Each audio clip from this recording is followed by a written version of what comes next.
في يوم كنت مقضي السهرة في بيت صاحبي وأخته كانت قاعدة معانا.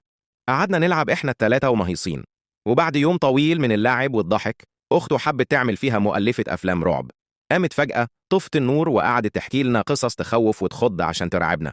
صاحبي كان عامل نفسه ميت من الرعب، بس أنا كنت كاشفه وعارف إنه بيمثل عشان خاطر أخته ما تزعلش ويجاريها في اللعبة. أما أنا فكنت قاعد جبل ولا الهوا مش خايف خالص، وطبعا ده نرفزها ولاحظت إني مش متأثر. بصت لصاحبي وقالت له بسخرية: اعمل نفسك خايف طيب عشان ما تزعلنيش. أنا هنا حاولت أمثل معاهم وأقلدهم وأبين إني مرعوب، بس بجد ما كنتش قادر، الضحكة كانت بتغلبني.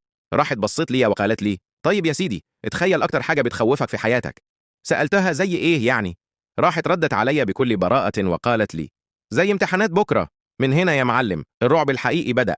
من ساعة ما جابت سيرة الامتحانات وإحنا قلبنا مناحة، قعدنا إحنا الاتنين نعيط ومنهارين بجد، وبقينا مرعوبين أكتر من أي قصة رعب حكيتها.